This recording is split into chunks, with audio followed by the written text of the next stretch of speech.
Well, good morning and welcome back to our journey through Lent to the crucifixion of Jesus and the celebration of the resurrection on Easter Sunday. You know, the crucifixion and resurrection of Jesus changed everything. It's through the resurrection of Jesus that he was declared with power to be the Son of God. His resurrection from the dead stunned the first century Jewish world and ultimately the entire Roman Empire of the first century, and it has been spreading and growing across the planet ever since. He's the Creator. He's God.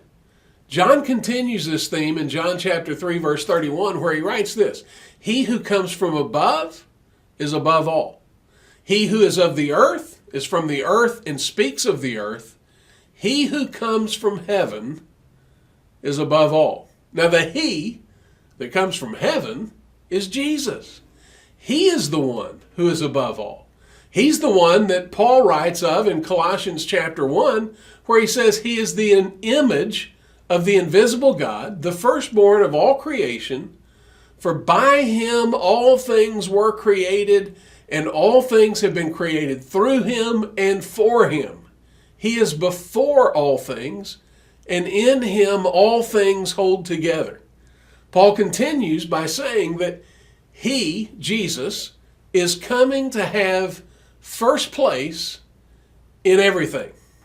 Now that's exactly what John was saying when he said that he who comes from heaven is above all.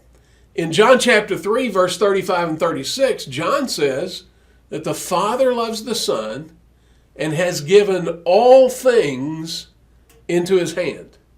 In other words, Jesus is above all, he is over all, he is king, he is ruler, he is Lord. John continues in verse 36 by saying, "He who believes in the Son has eternal life." Now, believing in the Son is accepting him for who he is. And by the resurrection from the dead, he was proven to be exactly who he said he was. The crucifixion and the resurrection were the game changer. So here's the challenge for today.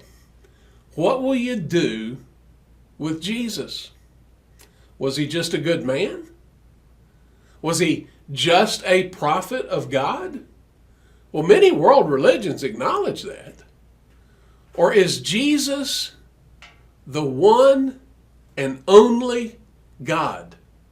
Now, how you answer that question will determine whether or not you move from death to life.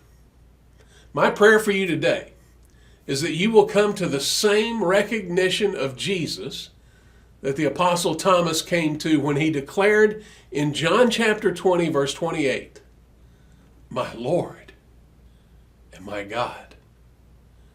The message of the gospel is this: Jesus is God. He loves us with a love that is nearly impossible for us to comprehend. But he came to give us life. And that life is in him. Hey, I hope you have a great day today.